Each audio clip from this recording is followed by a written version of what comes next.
یہ پارٹی میں روٹھنے منانے کا سلسلہ جو ہے نا وہ چلتا رہتا ہے. وہ داماد جی کی طرح جو ہے وہ ناراض ہو کے کوئی چلا جاتا ہے جب اس کو سسرال میں زیادہ وہ نہیں ملتی رسپیکٹ, ایسا وہ سمجھتا ہے. اب یہی کچھ ہوتا ہے, ماضی میں بھی سیاسی جماعتوں میں ہوتا رہا, اور پاکستان تحریک انصاف کے اندر تو بڑی تعداد ایسے لوگوں کی ہے جو دوسری جماعتوں سے اس طرف آئے ہیں, اور پھر یہ جماعت سے منحرف ہو جانا, پھر اچانک سے یہ رد عمل سامنے آنا, یہ تمام چیزیں کوئی نئی نہیں ہے. پاکستان میں لوگ دیکھتے رہے ہیں اور یقیناً اس چیز کو سمجھتے بھی ہیں کہ کیا کچھ ہو رہا ہے سیاست میں. فرمائیے گا کیسے اس کو دیکھتے ہیں, اور پھر کیا آپ سمجھتے ہیں کہ موقع کی اس وقت, کیونکہ بڑا حساس معاملہ ہے, انتخابات کا اعلان ہو سکتا ہے ممکنہ طور پر, یعنی کہ وقت تھوڑا رہ گیا ہے, اور اگر یہ ٹوٹ پھوٹ کا عمل شروع ہوگا, اور جیسے رزاق باجوہ صاحب نے نشاندہی کی, کچھ اور بھی لوگ شکایت کرتے رہے ہیں کہ پارٹی کے اندر معاملات کچھ ٹھیک نہیں چل رہا ہے, کیسے اس کا دفاع کریں گے؟ تو فرمائیے کیسے لوگوں کو جوڑ کے رکھیں گے, کیونکہ بڑا مشکل ہوتا ہے جب آپ حکومت سے نکل جاتے ہیں لوگوں کو ایک جگہ رکھنا. فرمائیں. یاسر, بہت امپورٹنٹ سوال ہے آپ کا. میں دیکھیں, ایک تو یہ بڑی, میں تھوڑی سی تصحیح کر دوں. باجوہ صاحب نے ایک فرمایا کہ جی فیصل وارڈا کی یہ حیثیت تھی کہ وہ سیکنڈ عمران خان تھے. ایسا کبھی بھی نہیں تھا. ٹھیک ہے, فیصل وارڈا کی جوائننگ سے لے کے اس کے کل رات تک کے سیاسی سفر کے اختتام تک میرا بھائی صاحب سے میں ایک سیکنڈ کا ایک ہلکا, میں آپ کا ٹائم نہیں لینا چاہ رہا. انٹرپٹ نہیں کیا آپ نے, بہت سی باتیں میں خاموش رہا. لقمہ دینا چاہ ایک سیکنڈ. چلیں بالکل.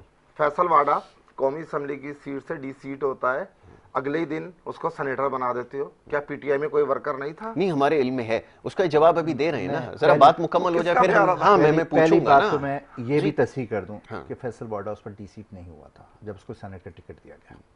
یہ کلیئر کر دیں, ریکارڈ کی درست. پہلے پتا تھا ان کو, پتا تھا کہ ہونے جا رہا ہے. پتا تو بہت سی پتہ چیزوں ہو کا ہوتا سکتا ہے, ہے. پتا لیکن تو آپ کوئی کو بھی پڑے گا. پتا ہے کہ آپ بلدیاتی الیکشن ہار جائیں گے, اس لیے بلدیاتی الیکشن میں نہیں آپ جا پنجاب رہے. میں آپ کرا اس میں نہیں جا رہے نا. آپ پنجاب میں کروا دینا. آپ آپ کے پاس پنجاب میں 12 کروڑ آبادی کا. رزاق بھائی ذرا جواب مکمل کر لینا, میں پھر ڈالتا ہوں سوال. بلدیاتی انتخاب کی طرف ہی آنا ہے. ایک بات بتا دوں, دیکھیں میں ایک چھوٹی سی عرض کرتا ہوں. دیکھیں یاسر کے پروگرام کا فارمیٹ دوسرے پروگراموں سے بڑا ڈفرینٹ ہے, اور میں دوسرے ٹاک شوز میں بیٹھتا ہوں تو مجھے اس کے فارمیٹ کے مطابق یاسر کے پروگرام میں آپ نے جتنی بھی باتیں کی, میں ساری باتوں سے اختلاف رکھتا تھا, لیکن خاموشی کے ساتھ سنتا رہا اور اپنی باری کا انتظار کرتا رہا. اور اس کا یہ ہے کہ آپ کا بھی حق ہے کہ آپ میری باتوں سے اختلاف کریں اور اپنی باری پہ اس کو کلیئر کر دیں. ٹھیک ہے.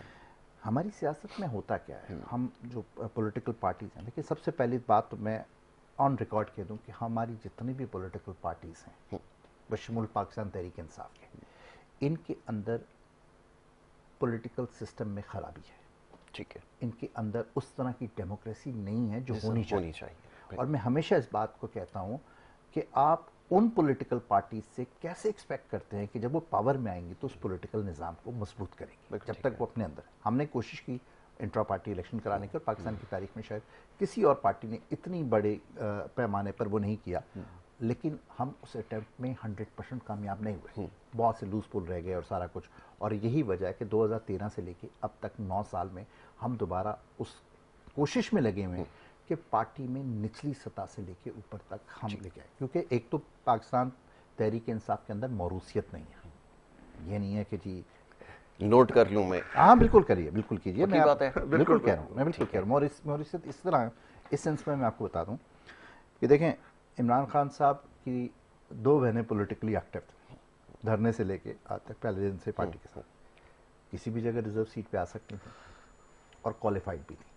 پاکستان کی ٹاپ بزنس مین تھیں, ایجوکیشنسٹ تھیں, سب کچھ تھیں. ٹھیک ہے, نہیں آئی. بھانجا 3 دفعہ اپلائی کیا, ٹکٹ نہیں ملا. سگے چچا زاد بھائی نون میں جوائنٹ سروس لیگ رام اللہ نیازی نے کیا کہ ان کو وہاں سے ٹکٹ نہیں ملا. تو اس حد تک عمران خان کی حد تک. باقی اب مجھے پتا ہے آپ کہیں گے یہ شاہ محمود قریشی صاحب کے, یہی سوال ہو رہا ہے. میں اسی پہ آ رہا ہوں, میں اس کا بھی جواب دینے کا پابند ہوں کہ دیکھیں میں ایک پولیٹیکل ورکر ہوں اور مجھے آپ کے ہر سوال کا جواب دینا ہے. ٹھیک ہے. شاہ محمود قریشی اگر تو اپنی بیٹی کو ریزرو سیٹ پہ لے کے آتے تو سب سے پہلے میں مخالفت کرتا. ٹھیک. اس نے ایک وہ مشکل الیکشن, بائی الیکشن میں اس کو اتارا, عوام کے سامنے پیش کیا کہ پبلک اس کو ووٹ دے تو ٹھیک. کیونکہ آپ دیکھیں کہ 18 کے الیکشن میں پی ٹی آئی نے وہاں سے لیے تھے 77,000 ووٹ, جبکہ پیپلز پارٹی اور نون لیگ نے ملا کے لیے تھے 1,34,000 ووٹ. ٹھیک ہے. بالکل. تو اب وہ پی ڈی ایم میں سارے اکٹھے تھے, باقی چھوٹی جماعتوں کے 1,000-1,500 ووٹ تو ایک طرف کر دیجئے, لیکن ان 2 میجر جماعتوں کے 1,34,000 ووٹ کے مقابلے میں آپ نے ان کو کھڑا کیا اور انہوں نے جو بھی الیکشن میں کارکردگی وہ آپ کے سامنے آئی.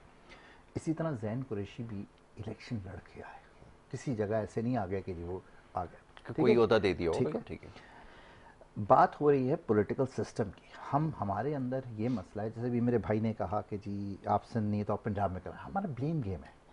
مجھے پاس اگر کسی چیز کا جواب نہیں ہے نا تو میں کہوں گا یار آپ نے سندھ میں یہ کیا, آپ کہیں گے جی آپ نے پنجاب میں یہ کیا, آپ نے کے پی میں یہ کیا. ہم اس سے باہر نکلیں, ہمیں پولیٹیکلی میچیورڈ ہونا پڑے گا, کیونکہ یہ دور 90s کا دور نہیں ہے. یہاں آج جو میں گفتگو کر رہا ہوں وہ کلپ موجود ہے, موجود ریکارڈ کا حصہ بن جاتی ہے, ریکارڈ کا حصہ ہے, اور مجھے کبھی بھی یہ دکھا کے بولا جائے گا کہ یہ چیز آپ نے دی تھی. بالکل ایسا ہی ہے. تو اس وقت تو جس طرح ہماری عوام اویئرڈ ہے, ہمارے پولیٹیکل پارٹیز کو بھی میجورٹی کا مظاہرہ کرنا. Very right. اچھا اسرار بھائی یہی روکوں گا, کیونکہ اب جو سب سے بڑا اور اہم مسئلہ سندھ صوبے کا بالخصوص شہر کراچی کا ہے, اس طرف آنا ہوگا جس کے اوپر سب سے زیادہ سوالات موصول ہو رہے ہیں. دونوں مہمانوں کے لیے سوال ہے کہ جو بلدیاتی انتخابات ہیں اس میں تاخیر کیوں کی جا رہی ہے. لوگ یہ جاننا چاہتے ہیں, جو سطحی مسائل ہیں وہ اتنے سارے ہیں جو حل ہونے کا نام نہیں لے رہے. اس کا حل کس کے پاس ہے اور یہاں پر کون اپنی اکثریت شو کرے گا, اس کے اوپر گفتگو ہوگی. ایک مختصر سی بریک یہاں پر لینی ہوگی, بریک کے بعد واپس آئیں گے, گفتگو کا سلسلہ جاری رکھیں گے. آپ دیکھتے رہیے پروگرام گڈ مارننگ کراچی.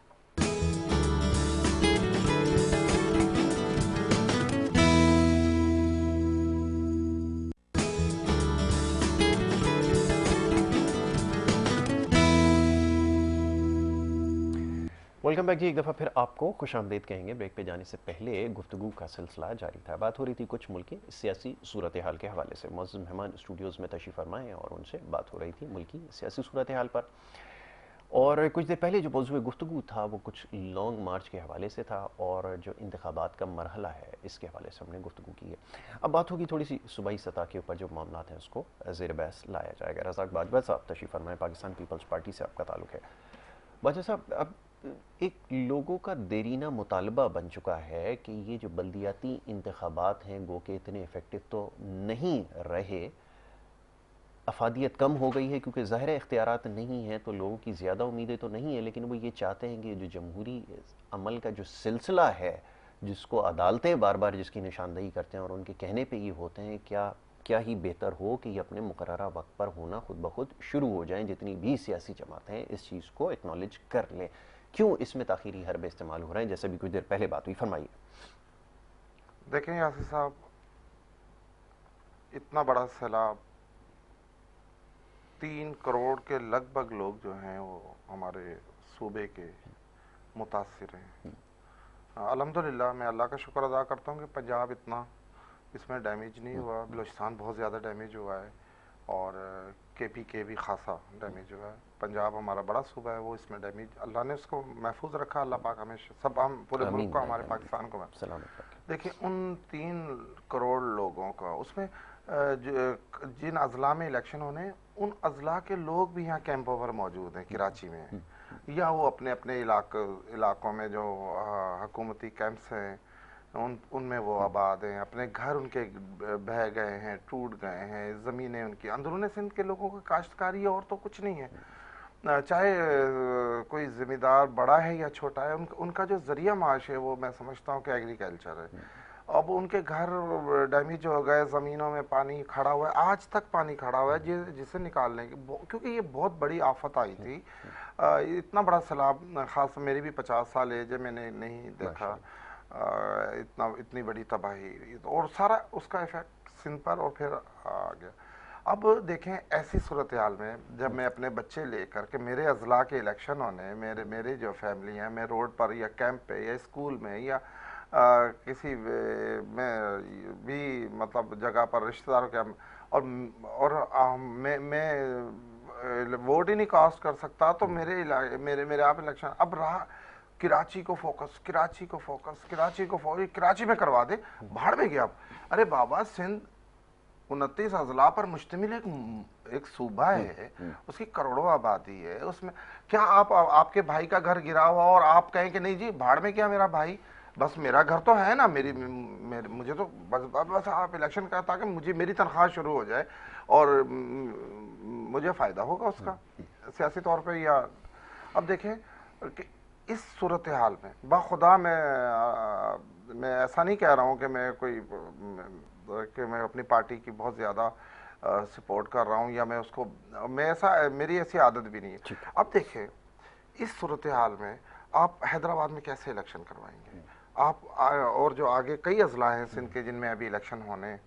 اب یہ لوگ اپنے اپنے گھروں پر انشاءاللہ حکومت بہت کوشش کر رہی ہے, پانی نکال رہی ہے, ان کے گھر دوبارہ بنوانے جا رہے ہیں اور انشاءاللہ جیسے ہی منتقل ہوں. اچھا میں آپ کو تو پاکستان پیپلز پارٹی الیکشن سے نہیں بھاگ رہی, میں آپ کے ریکارڈ پہ لانا چاہ رہا ہوں. دیکھیں یہ حکومت اور یہ چیف منسٹر صاحب جب ساری مشینری لگی ہوئی ہے سیلاب زدگان کی آباد کاری کے لیے, ان کے اسکولز بحال کر رہے ہیں ان کے, اور ایسے میں وہ کس طرح الیکشن کروائیں گے یار. ممکن نہیں آپ کے خیال میں اور باقاعدہ جب ہماری جو تنظیم ہے پاکستان پیپلز پارٹی سندھ کی وہ بالکل ریڈی ہے. ہمیں دیکھیں ہمیں کوئی پرواہ نہیں ہے, آپ جب بھی چاہیں الیکشن کروا لیں, ہم بالکل تیار ہیں اور انشاءاللہ ہمارے ووٹ بینک میں اضافہ ہو رہا ہے. حالیہ دیکھ لیں, عمل سے ثابت کریں گے یہ کہ آپ بالکل تیار ہیں. ٹھیک ہے, آپ کا کہنا میں مان لیتا ہوں. جی اب فرمائیے, وہ یہ بات کہتے ہیں کہ یہ ایک بڑا جینوئن مسئلہ ہے, لوگ ڈسپلیسڈ ہیں, اسٹیٹ مشینری ساری ان کو ریہیبلیٹیشن میں مصروف ہے, حفاظت پہ مامور جو لوگ ہیں وہاں پہ امدادی کاموں میں مصروف ہیں, تو یہ کیوں کر ممکن ہوگا کہ الیکشن یا عام انتخابات جو ہیں وہ کروائے جائیں؟ یہ ذرا فرمائیے آپ کی اس کے اوپر کیا رائے ہے؟ جی جیسے دو مختلف باتیں ہیں, ایک جو میرے بھائی باجوہ صاحب نے فرمائی ہے اور ایک جو آپ کہہ رہے ہیں. باجوہ صاحب فرما رہے ہیں جی جن اضلاع میں سیلاب سے متاثر ہیں وہاں, میں کلیئر کر دوں کہ جہاں الیکشن ہونے وہاں سیلاب سے متاثرہ علاقے نہیں ہیں. اسی لیے میں نے کہا کہ چلیں آپ اس کا وہ کر لیں. ٹھیک ہے جی, ٹھیک ہے. جو حکومت سندھ نے آرگومنٹ دیا ہے سیکیورٹی کا آرگومنٹ, جی جی, انہوں نے سیلاب کا کوئی ایشو نہیں ہے. تو باجوہ صاحب نے پتہ نہیں کہاں سے بھی یہ اختراع کر لی, کیونکہ جن اضلاع میں سیلاب سے متاثر ہیں ان میں پہلے الیکشن ہو چکا ہے. اب جہاں الیکشن ہونا ہے وہاں سیلاب سے کوئی حفاظت پہ مامور جو لوگ ہیں ان کی کمی کا عذر نہیں, پیش وہ یہ بھی نہیں کہہ رہے, وہ یہ کہہ رہے ہیں کہ وفاق ہمیں جو سیکیورٹی پرووائڈ کرے گا ہم اس کے بعد الیکشن میں جائیں گے. ٹھیک ہے. اچھا یہ اگر ایسا ہی تھا تو آپ نے یہ 3-4 دفعہ ڈیٹس کیوں دیں ان لوگوں کے جو انتخابی اخراجات تھے وہ کیوں ایکسٹینڈ کروائے؟ آپ ڈے ون سے کہہ دیتے جی اگلے 6 مہینے نہیں ہونے. اچھا میں اس پہ ایک اور بات کر دوں اور میں بہت کلیئر ہوں, کراچی کے مسائل کا حل جو ہے ایک مضبوط لوکل گورنمنٹ کے اوپر ہے. 18ویں ترمیم کا کریڈٹ لینے والی وہ تمام ڈیموکریٹک فورسز اس کے ساتھ زیادتی یہ کریں کہ 18ویں ترمیم کے ثمرات کے طور پہ وفاق سے تو اختیارات صوبوں تک آ گئے, لیکن صوبوں سے نچلی سطح تو 18ویں ترمیم کی جو اسپرٹ تھی وہ تو ختم ہو گئی نا. آپ نے اختیارات لے کے اپنے پاس صوبوں میں رکھ لی اور نیچے نہیں دے رہے. تو جب تک چاہے صوبے میں یا وفاق میں کسی کی بھی گورنمنٹ آ جائے, جب تک مضبوط لوکل باڈی سسٹم نہیں آئے گا کراچی کے مسائل کا حل نہیں ہو سکتا. ممکن نہیں ہے. ٹھیک ہے جی, اب یہ ایک ایسا موضوع ہے جس کے اوپر بڑی تفصیل سے گفتگو کرنے کی ضرورت ہے. یقیناً جو لوگ پروگرام دیکھ رہے ہیں وہ چاہتے بھی یہی ہیں کہ یہ ایک سطحی معاملات ہیں, اور جیسے ابھی آخری جو جملہ اسرار عباسی صاحب نے کہا کہ یہ جو لوگوں کے بنیادی مسائل ہیں اس کا حل اسی میں پوشیدہ ہے, اور 18ویں آئینی ترمیم کی جب مثال دی جاتی ہے تو اس کی جو روح ہے وہ یہ ہے کہ جناب آپ اختیارات کو نچلی سطح تک منتقل کریں, جس کے ہم سب منتظر ہیں. بہت شکریہ جناب اسرار عباسی صاحب, آپ نے پروگرام میں ہمیں وقت دیا اور بڑی اچھی گفتگو رہی ہے. رزاق باجوہ صاحب آپ کا بہت شکریہ کہ آپ نے پروگرام میں گفتگو میں حصہ لیا, اور یقیناً بہت ساری باتیں ایسی ہیں جس کا لوگ جواب چاہتے ہیں, اور انشاءاللہ آگے چل کے موقع ملے گا تو ضروری معاملات زیر بحث آئیں گے. اب یہاں پر وقت ہو رہا ہے ایک چھوٹی سی بریک. اب بریک کے بعد جو دوسرا سیگمنٹ ہے وہ جاری رہے گا. آپ دیکھتے رہیے پروگرام گڈ مارننگ کراچی.